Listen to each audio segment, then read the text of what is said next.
भारत माता की। भारत माता की। भारत माता की।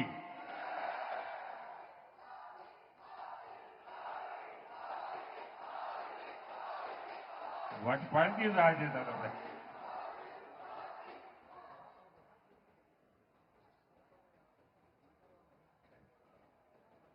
गुजरात के राज्यपाल श्रीमान आचार्य देवव्रत जी, यहां के लोकप्रिय मुख्यमंत्री भूपेंद्र भाई पटेल, केंद्रीय मंत्रिमंडल में मेरे साथी सीआर पाटिल, गुजरात सरकार के सभी मंत्रीगण, अहमदाबाद की मेयर प्रतिभा जी, अन्य जनप्रतिनिधिगण અને અમદાવાદના મારા વાલા ભાઈઓ અને બહેનો,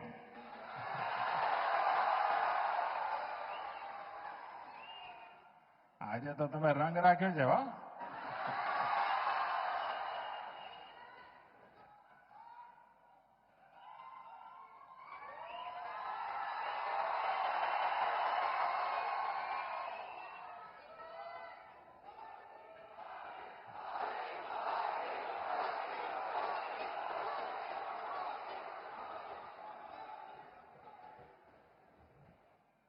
ઘણીવાર વિચાર આવે કે એવું કેવું નસીબ હશે કે આ લાખો લોકોનો પ્રેમ, એમના આશીર્વાદ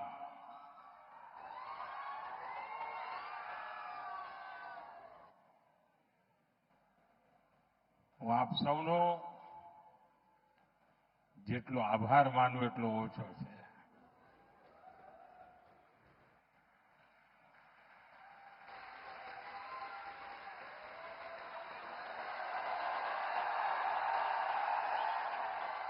देखिए उधर छोटा नरेंद्र कोई खड़ा हो गया है.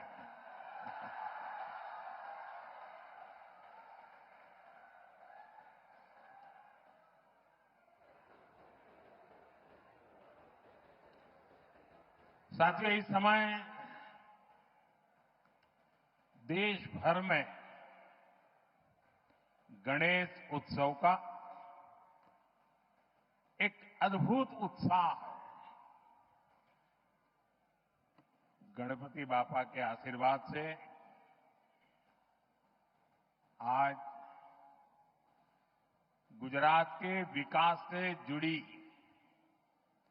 अनेक परियोजनाओं का भी श्री गणेश हुआ है.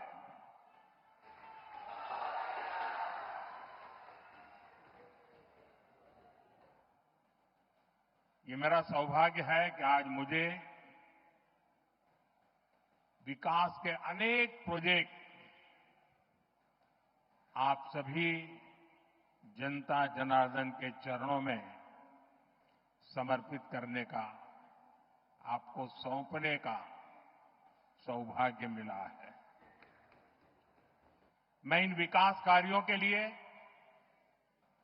आप सभी को बहुत बहुत बधाई देता हूं.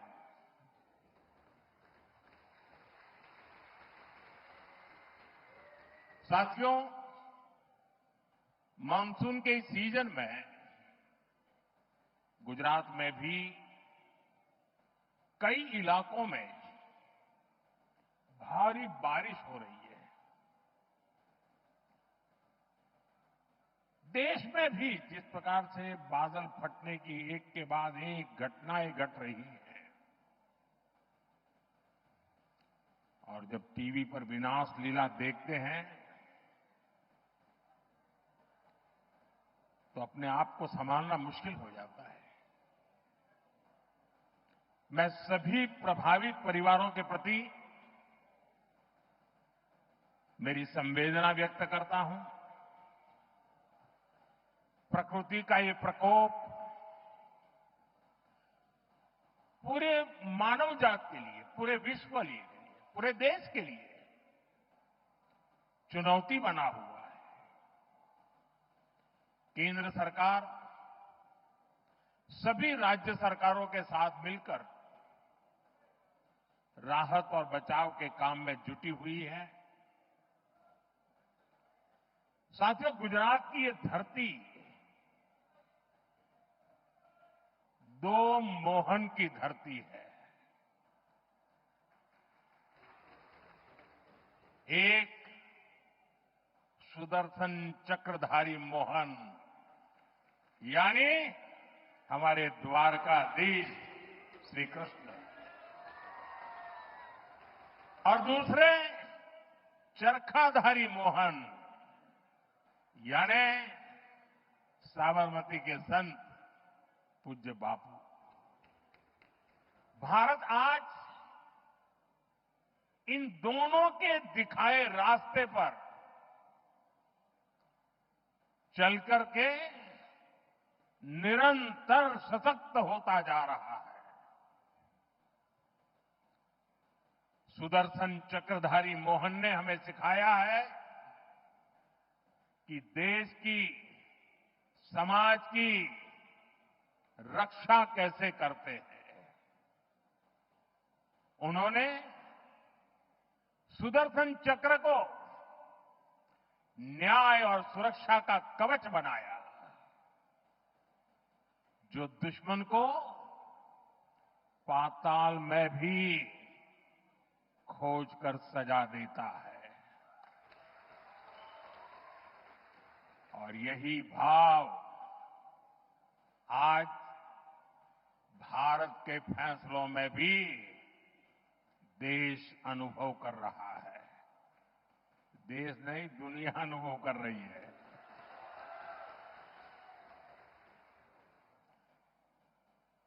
આપણા ગુજરાતે તો અને અમદાવાદે બધા જૂના કેવા દિવસો જોયા છે, જ્યારે હુલ્લડબાજો, ચક્કા ચલાવનારાઓ પતંગમાં લડાઈ કરીને લોકોને ઢાળી દે, કર્ફ્યુમાં જીવન ગુજારવું પડે, વાર તહેવારે અમદાવાદની ધરતી રક્ત રંજીત થઈ જતી હતી। आतताइयों, ये हमारा खून बहाते थे और दिल्ली में बैठी कांग्रेस सरकार कुछ नहीं करती थी।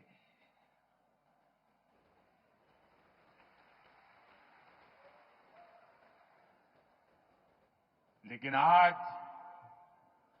आतंकवादी और उनके आकाओं को हम छोड़ते नहीं। चाहे वो कहीं भी छुपे हो। दुनिया ने देखा है कि पहलगाम का बदला भारत ने कैसे लिया। 22 मिनिट में બધું સફા ચટ કરી નાખ્યું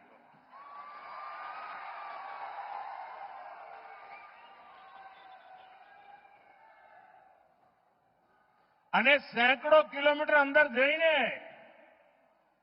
નક્કી કરેલા નિશાન પર જ વાર કરીને આતંકવાદની નાભી પર હુમલો કર્યો આપણે।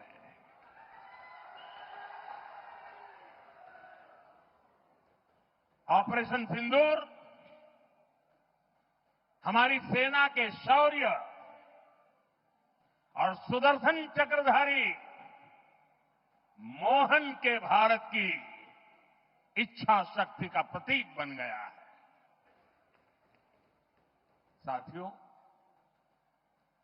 चरखाधारी मोहन हमारे पूज्य बापू ने भारत की समृद्धि का रास्ता स्वदेशी में बताया था।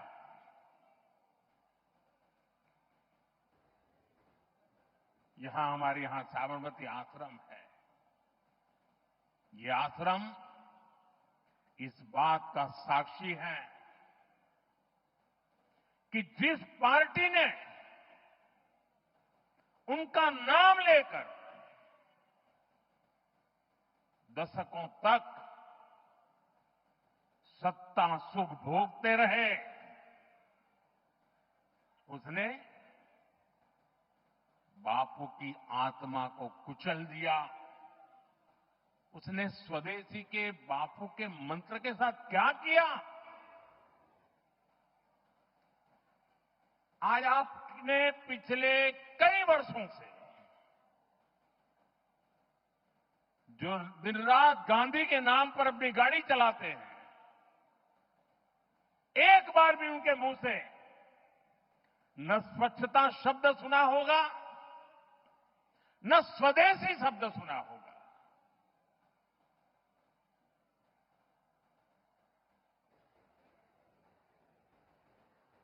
ये देश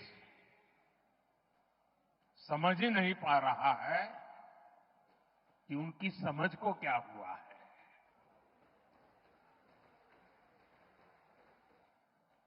60-65 साल देश पर शासन करने वाली कांग्रेस ने भारत को दूसरे देशों पर निर्भर रखा ताकि वो सरकार में बैठे बैठे इंपोर्ट में भी खेल कर सकें, घोटाले कर सकें। लेकिन आज भारत ने आत्मनिर्भरता को विकसित भारत के निर्माण का आधार बना दिया है।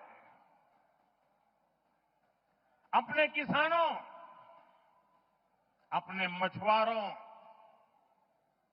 अपने पशुपालकों, अपने उद्यमियों के दम पर भारत तेजी से विकास के रास्ते पर चल रहा है, आत्मनिर्भरता के रास्ते पर आगे बढ़ रहा है। અને આપણા ગુજરાતમાં તો પશુપાલકો એટલી બધી સંખ્યામાં છે અને આપણા ડેરી સેક્ટરની તાકાત જુઓ ને. હું આજે જ હમણાં ફિજીના પ્રધાનમંત્રી સાથે મીટિંગ કરીને આવી રહ્યો છું. એ પણ આપણા ડેરી સેક્ટરને, આપણી કોઓપરેટિવ મૂવમેન્ટને ખૂબ આદરપૂર્વક વર્ણન કરીને કહેતા હતા કે મારા દેશમાં પણ કંઈક આવું થાય. સાથીઓ, આપણા પશુપાલકોએ અને પશુપાલનમાં તો ગુજરાતમાં બહેનોનું સૌથી મોટું યોગદાન હોય છે. આ બહેનોએ પશુપાલન કરીને આપણા ડેરી સેક્ટરને મજબૂત બનાવ્યું, આત્મનિર્ભર બનાવ્યું અને આજે ચારે તરફ એના જયગાન ચાલી રહ્યા છે. लेकिन साथियों, आप सभी आज दुनिया में आर्थिक स्वार्थ वाली राजनीति सब कोई अपना करने में लगा है. उसे हम भली भांति देख रहे हैं. मैं अहमदाबाद की इस धरती से अपने लघु उद्यमियों से कहूंगा, मेरे छोटे छोटे दुकानदार भाई बहनों से कहूंगा, मेरे किसान भाइयों से कहूंगा, मेरे पशुपालक भाई बहन से कहूंगा, और मैं गांधी की धरती पे से बोल रहा हूं, मेरे देश के लघु उद्यमी हो, किसान हो, पशुपालक हो, हर किसी के लिए मैं आपको बार बार वादा करता हूं, मोदी के लिए आपके हित सर्वोपरि है.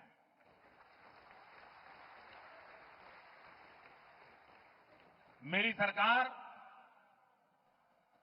लघु उद्यमियों का, किसानों का, पशुपालकों का कभी भी अहित नहीं होने देंगी। दबाव कितना ही क्यों ना आए, हम झेलने की अपनी ताकत बढ़ाते जाएंगे।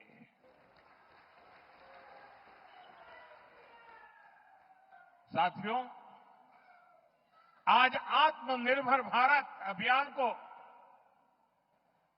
गुजरात से बहुत ऊर्जा मिल रही है और इसके पीछे 2 दशकों की कड़ी मेहनत है। आज की नौजवान पीढ़ी ने वो दिन नहीं देखे हैं जब यहां आए दिन कर्फ्यू लगा रहते थे।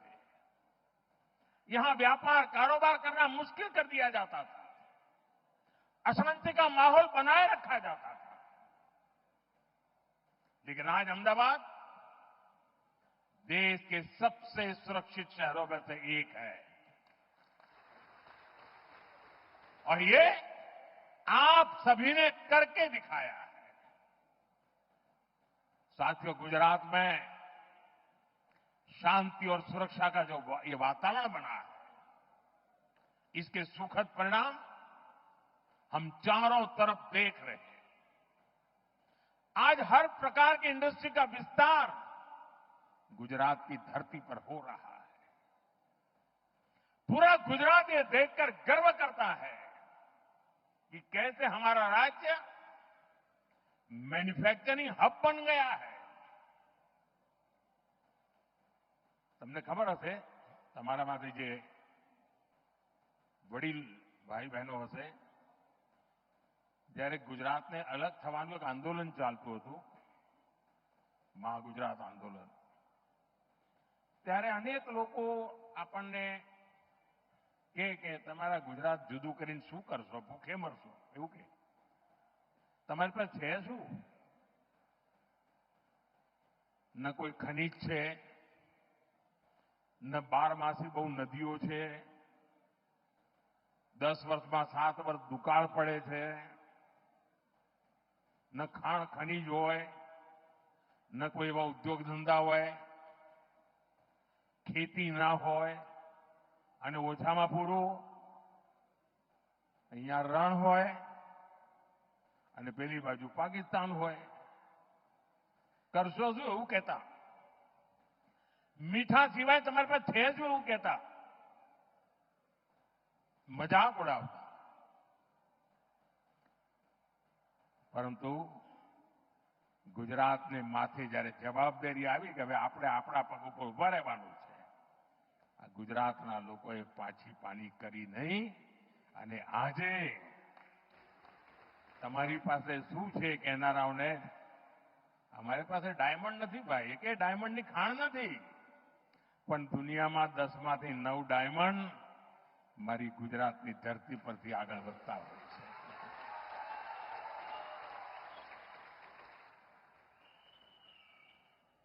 साथियों, कुछ महीने पहले मैं दाहोद में आया था. वहां की रेल फैक्ट्री में ताकतवर इलेक्ट्रिक लोकोमोटिव इंजन बन रहे हैं. आज गुजरात में बने मेट्रो कोच दूसरे देशों को एक्सपोर्ट हो रहे हैं. इसके अलावा मोटरसाइकिल हो, कार हो, गुजरात में बहुत बड़ी संख्या में उसका प्रोडक्शन हो रहा है, मैन्युफैक्चरिंग हो रहा है. देश और दुनिया की बड़ी बड़ी कंपनियां यहां फैक्ट्रियां लगा रही है. गुजरात में हवाई जहाज के अलग अलग पार्ट्स बनाने और उनके एक्सपोर्ट का काम पहले से ही चल रहा था. अब बड़ौदा में ट्रांसपोर्ट एयरक्राफ्ट भी बनाने का काम शुरू हुआ है. આપણા ગુજરાતમાં વિમાન બને એટલે આનંદ થાય કે ના થાય? अब इलेक्ट्रिक व्हीकल मैन्युफैक्चरिंग का भी गुजरात बहुत बड़ा सेंटर बन रहा है। मैं कल 26 तारीख को हंसलपुर जा रहा हूं। वहां इलेक्ट्रिक व्हीकल मैन्युफैक्चरिंग को लेकर बहुत बड़ी शुरुआत हो रही है। आज जितने भी आधुनिक इलेक्ट्रॉनिक उपकरण बन रहे हैं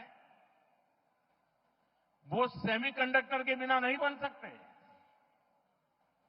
गुजरात अब सेमीकंडक्टर सेक्टर में भी बड़ा नाम करने जा रहा है। टेक्सटाइल हो, जेम्स एंड ज्वेलरी हो,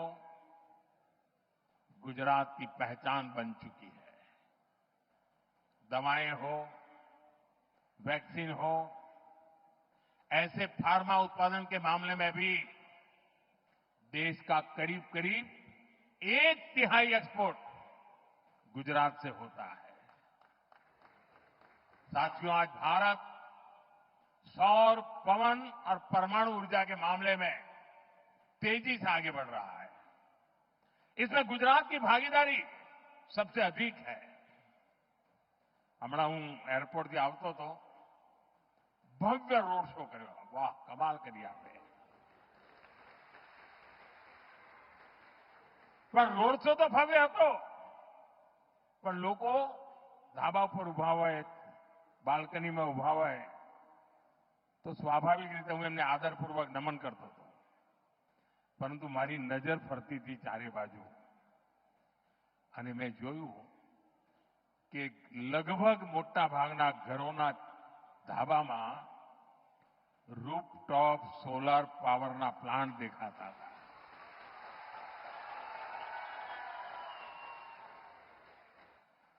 गुजरात ग्रीन एनर्जी और पेट्रोकेमिकल्स का भी एक बड़ा केंद्र बनता जा रहा है। गुजरात देश की पेट्रोकेमिकल जरूरतों को पूरा करने में भी बड़ी भूमिका निभा रहा है।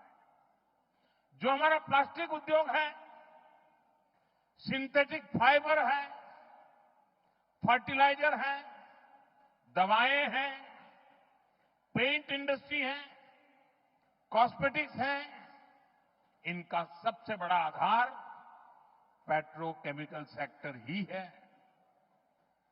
गुजरात में पुराने उद्योगों का विस्तार हो रहा है। મને યાદ છે, આપણે ઘણીવાર માથે હાથ મૂકીને રડતા જ રહેતા હતા। આજથી 30 વર્ષ પહેલાના જે લોકો દિવસો યાદ કરે, શેના રોદડા રોતા હતા? મિલો બંધ થઈ ગઈ, મિલો બંધ થઈ ગઈ, મિલો બંધ થઈ ગઈ। એ તમે રોજ એ જ ચાલતું હોય અને કોઈ પણ નેતા આવેલા છાપાવાળા આપણે એ જ પૂછે, બોલો મિલો બંધ થઈ ગઈ, શું કરશો? રાત તો કોંગ્રેસનું હતું, પણ એક જ વિષય। આજે ગુજરાત ये भूंगळा भले बंद थया, पण ठेर ठेर एने विकासना वावटा फरकावी दीधा है।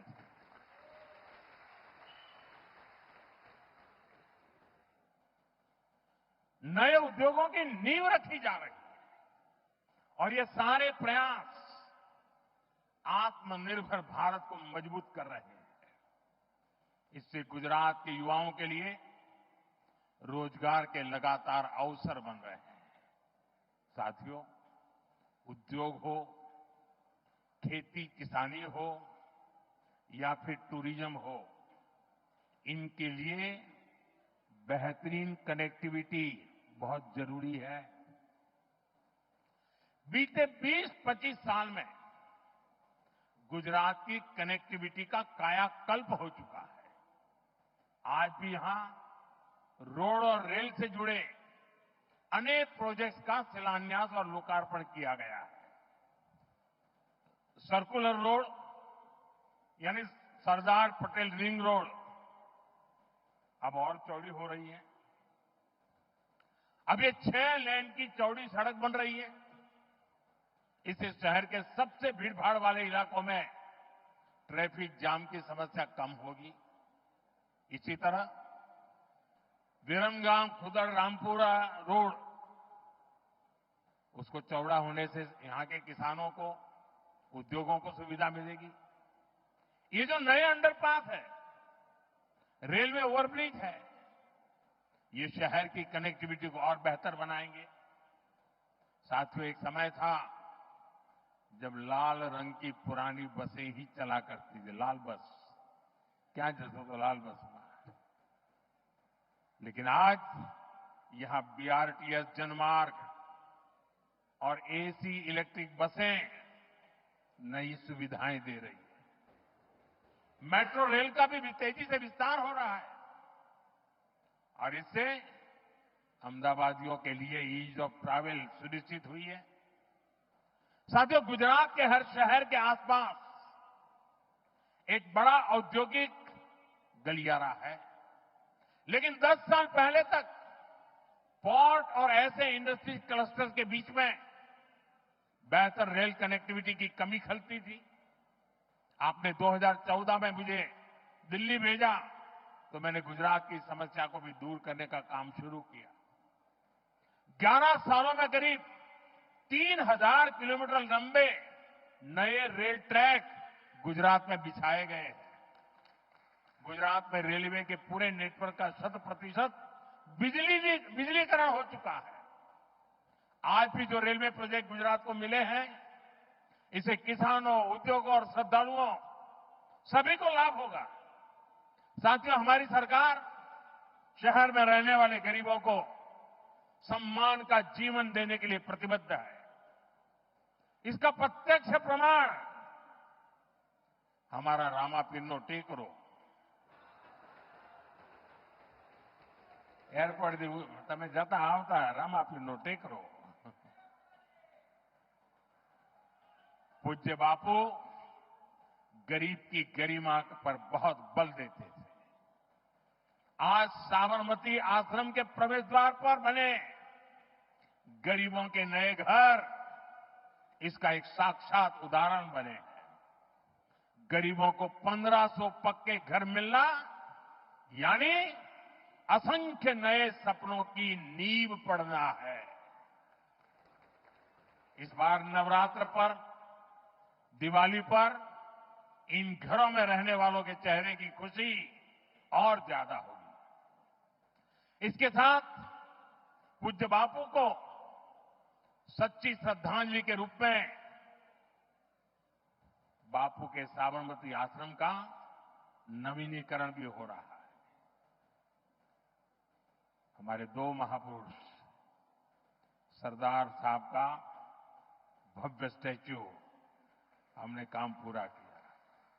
मैं उसी समय साबरमती आश्रम का काम करना चाहता था, लेकिन केंद्र सरकार उस समय हमारे अनुकूल नहीं थी, शायद वो गांधी जी के भी अनुकूल नहीं थी, और उसके कारण मैं उस काम को कभी आगे नहीं बढ़ा पाया।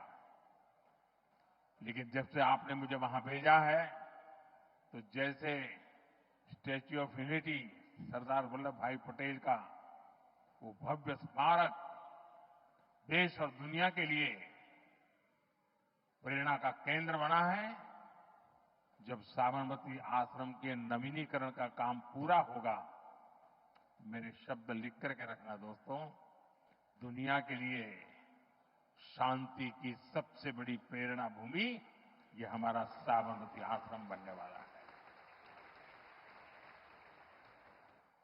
साथियों, हमारे श्रमिक परिवारों को बेहतर जीवन मिले, ये हमारा मिशन रहा है। इसलिए कई साल पहले हमने गुजरात में झुग्गी वालों के लिए पक्की गेटेड सोसाइटी बनाने का बीड़ा उठाया। बीते सालों में गुजरात में झुग्गियों की जगह मकान बनाने के ऐसे अनेक प्रोजेक्ट पूरे किए गए हैं और यह अभियान लगातार जारी है। साथियों, जिसको किसी ने नहीं पूछा,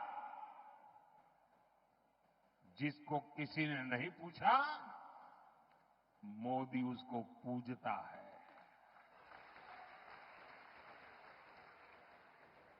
मैंने इस बार लाल किले से कहा था,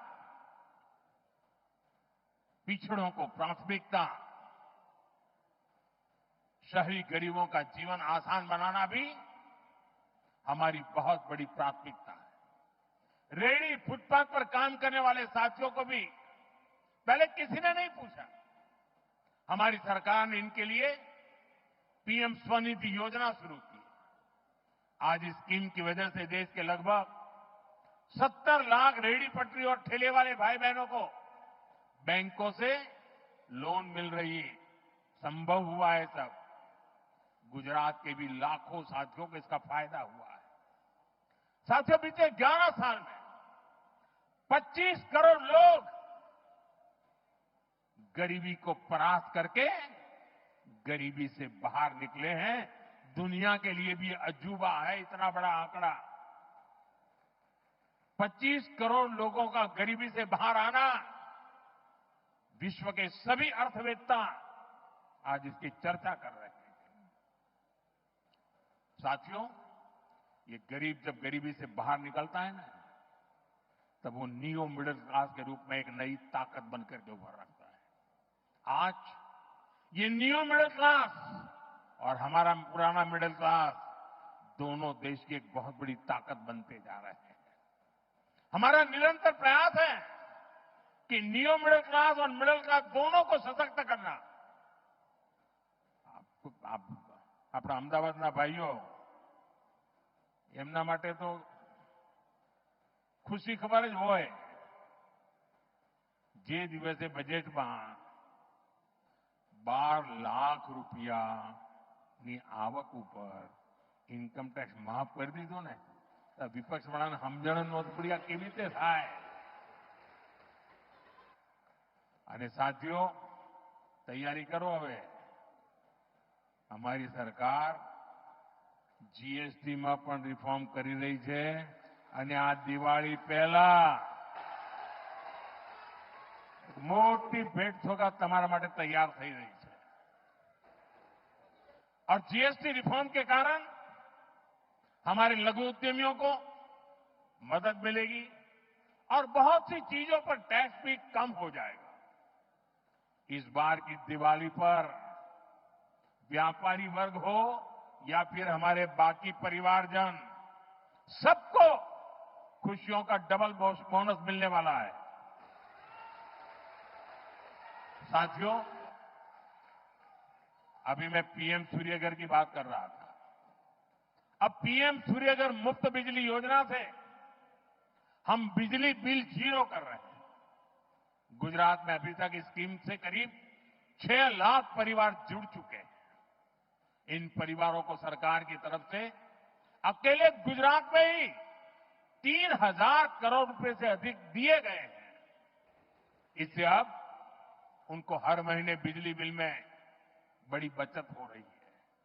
साथियों, अहमदाबाद शहर आज सपनों और संकल्पों का शहर बन रहा है। लेकिन एक समय था जब लोग अहमदाबाद को गर्दाबाद कहकर मजाक उड़ाते थे। चारों तरफ उड़ती धूल, मिट्टी, कूड़े कचरे के ढेर, यही शहर का दुर्भाग्य बन गया था। मुझे खुशी है कि आज स्वच्छता के मामले में अहमदाबाद देश में नाम कमा रहा है। ये हर अहमदाबादी के सहयोग से संभव हो पाया है। लेकिन साथियों, ये स्वच्छता, आ स्वच्छताનું અભિયાન એક દિવસનું નથી। ये પેઢી દર પેઢી રોજે રોજ કરવાનું કામ છે। स्वच्छता ये स्वभाव बनाવીએ તો જ ધાર્યું પરિણામ મેળવી શકીએ। साथियों, આપણી આ સાબરમતી નદી કેવા હાલ હતા। एक सूखा नाला हुआ करता था, सर्कस होते थे उसमें, बच्चे क्रिकेट खेलते थे। अहमदाबाद के लोगों ने संकल्प लिया इस स्थिति को बदलेंगे। अब यहां की साबरमती रिवर फ्रंट इस शहर का गौरव बढ़ा रहा है। साथियों, कांकरिया झील का पानी भी खरपतवार की वजह से हरा और बदबूदार रहता था। आसपास टहलना भी मुश्किल होता था और असामाजिक तत्वों के लिए पसंदीदा जगह तो हुई करती थी। वहां से कोई निकलने का हिम्मत नहीं करता था। आज ये घूमने फिरने की सबसे बेहतरीन जगह बन चुकी है। तालाब में बोटिंग हो या किड सिटी में बच्चों के लिए मस्ती और ज्ञान का संगम, ये सब अहमदाबाद की बदलती तस्वीर है। કાંકરિયા કાર્નિવલ, હવે તો અમદાવાદનું મોટું ઘરેણું બની ગયું છે. એણે અમદાવાદની નવી પહેચાન ઉભી કરી દીધી છે. साथियों, अहमदाबाद आज टूरिज्म का एक आकर्षक केंद्र बनकर उभरा है. Ahmedabad UNESCO world heritage city है. पुराने दरवाजे हो, साबरमती आश्रम हो या यहां की धरोहरें, आज हमारे शहर पूरी दुनिया के मानचित्र पर चमक रहा है. अब टूरिज्म के नए और आधुनिक तौर तरीकों का भी यहां तेजी से विकास हो रहा है. અને આપણે જ્યારે ટુરિઝમની વાત કરીએ ત્યારે ગુજરાત તો દસાડા દફતરમાં એનું નામ જ નહોતું. ટુરિઝમની વાત આવે એટલે ગુજરાતના લોકો કહે ચાલો જરા આબુ જઈએ, અને દક્ષિણ ગુજરાતવાળા દીવ દમણ જાય. આ બે છેડે આપણી દુનિયા હતી. અને ધાર્મિક રીતે જો જરા લોકો હોય તો સોમનાથ જાય, દ્વારકા જાય કે અંબાજી જાય, 4-5 કાંઈ ના મળે. આજે ગુજરાત ટુરિઝમ માટેનું એક મહત્વનું ડેસ્ટિનેશન બની ગયું. એ કચ્છના રણમાં સફેદ રણ જોવા માટે દુનિયાને ઘેલું લાગે. સ્ટેચ્યુ ઓફ યુનિટી જોવાનું મન થાય. બેટ દ્વારકાનો બ્રિજ જોવા લોકો આવે, ગાડીમાં ઉતરીને પેદલ ચાલે. એકવાર નિર્ણય કરીએ ને દોસ્તો, પરિણામ આવીને રહેતું હોય છે. आज अहमदाबाद कंसर्ट इकोनॉमी का बड़ा केंद्र बन रहा है. कुछ महीने पहले जो कोल्ड प्ले कॉन्सर्ट यहां हुआ, उसकी चर्चा पूरे विश्व में हुई है. 1 लाख की सीटिंग कैपेसिटी के साथ अहमदाबाद का स्टेडियम भी सबके आकर्षण का केंद्र है.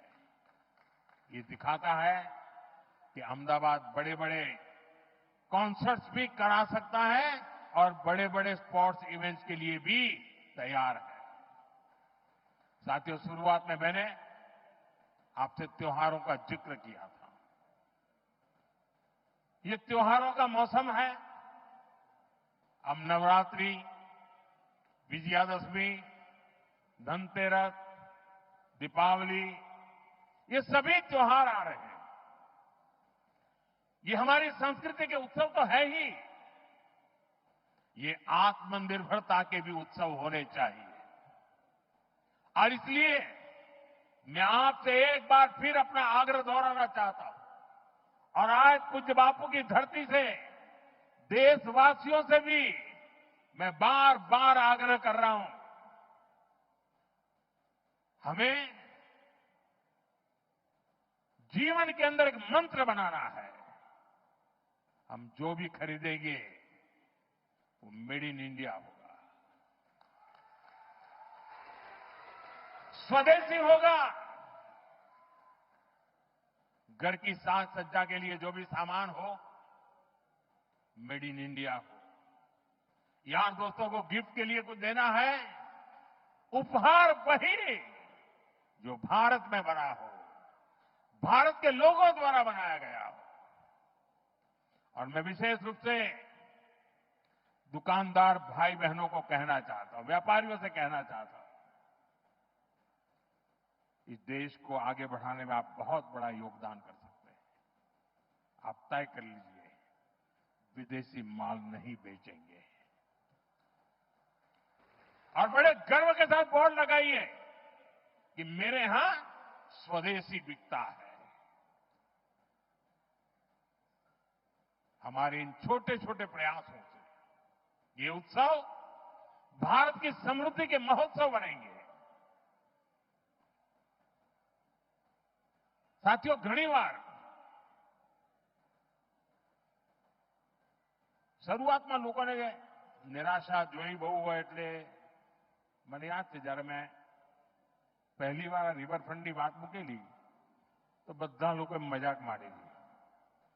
રિવરફ્રન્ટ થઈ ગયું કે ના થઈ ગયું? થઈ ગયું કે ના થઈ ગયું?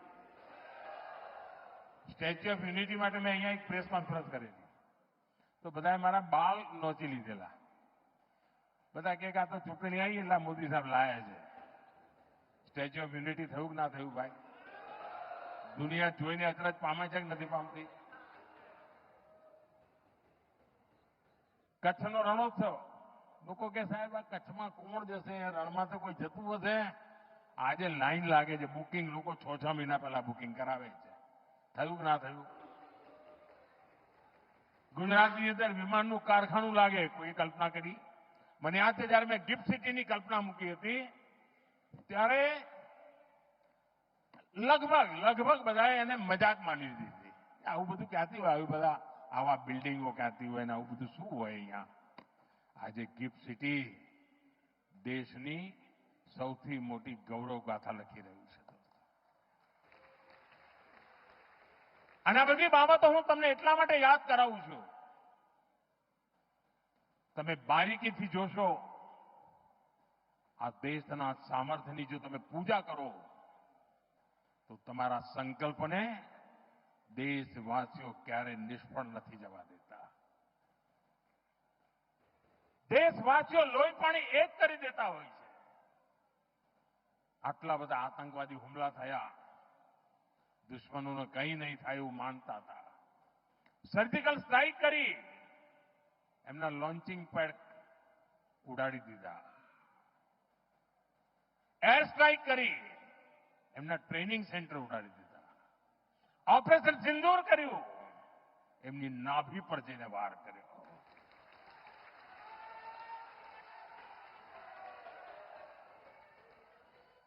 ચંદ્રયાન, શિવશક્તિ પોઈન્ટ, જ્યાં કોઈ નહીં ગયું ત્યાં ભારતનો તિરંગો ઝંડો પહોંચી ગયો. ઇન્ટરનેશનલ સ્પેસ સેન્ટર પર શુભાંશુ શુક્લ જઈને આવ્યા. અને હવે ગગનયાનની તૈયારી ચાલી રહી છે. આપણું પોતાનું સ્પેસ સ્ટેશન બને એ દિશામાં કામ ચાલી રહ્યું છે. साथियों, एक एक घटनाओं कहते कि अगर संकल्प लइए, संकल्प के प्रति श्रद्धा होय, समर्पण होय, तो जनता जनार्दन જે ઈશ્વરનું રૂપ છે એના આશીર્વાદ પણ મળતા હોય, તેનો સાથ મળતો હોય છે. અને એ જ વિશ્વાસથી હું કહું છું, આ દેશ આત્મનિર્ભર બનીને રહેશે. આ દેશનો પ્રત્યેક નાગરિક વોકલ ફોર લોકલનો વાહક બનશે. આ દેશનો પ્રત્યેક નાગરિક સ્વદેશીના મંત્રને જીવી જાણશે. અને પછી આપણને ક્યારેય હોશિયાર થવાનો વારો નહીં આવે. દોસ્તો, જ્યારે કોવિડની સ્થિતિ હતી, ભૂતકાળ કહેતો કોઈ જગ્યાએ વેક્સિન બન્યું હોય તો આપણા દેશમાં આવતા 40-40 વર્ષ લાગી જતા હતા. લોકો કહેતા હતા કોવિડમાં થશે શું? અરે આ દેશે નક્કી કર્યું, વેક્સિન પોતાની બનાવી દીધી અને દેશના 140 કરોડ સુધી વેક્સિન પહોંચાડી દીધી. આ દેશનું સામર્થ્ય છે. એ સામર્થ્યના ભરોસે હું ગુજરાતના મારા સાથીઓને કહું છું કે આપે મને જે શિક્ષણ આપ્યું છે ને, આપે મારું જે ઘડતર કર્યું છે ને, આપે મારામાં જે જોમ ભર્યું છે, જે ઉર્જા ભરી છે, 2047 દેશ જ્યારે આઝાદીના 100 વર્ષ મનાવતો હશે, આ દેશ વિકસિત ભારત બનીને રહ્યો હશે.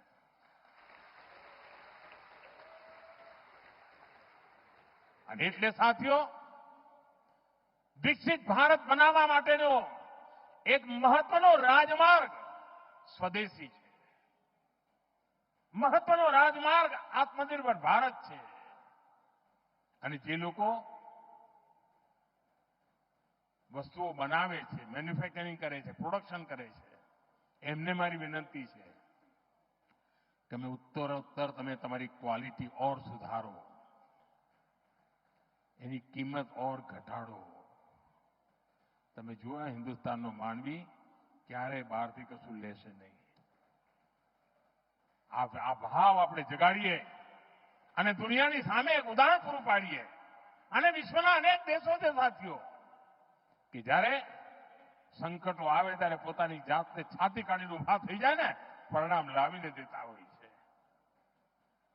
આપણે માટે અવસર આવ્યો છે. સંકલ્પને પૂરા કરવા માટેનું સામર્થ્ય લઈને નીકળવાનું છે. અને મને પૂરો વિશ્વાસ છે ગુજરાતે જેમ મને હંમેશા સાથ આપ્યો છે દેશ પણ મને સાથ આપશે અને દેશ વિકસિત ભારત બનીને રહેશે. આપ સૌને વિકાસની અનમોલ સોગાદો માટે ખૂબ ખૂબ શુભકામનાઓ. ગુજરાત ખૂબ પ્રગતિ કરે, નવા નવા શિખરો સર કરે અને ગુજરાતીઓની તાકાત છે કરીને રહેશે. આપ સૌનો ખૂબ ખૂબ આભાર. મારી સાથે પૂરી તાકાતથી બોલીએ. ભારત માતા કી, ભારત માતા કી, ભારત માતા કી. ધન્યવાદ.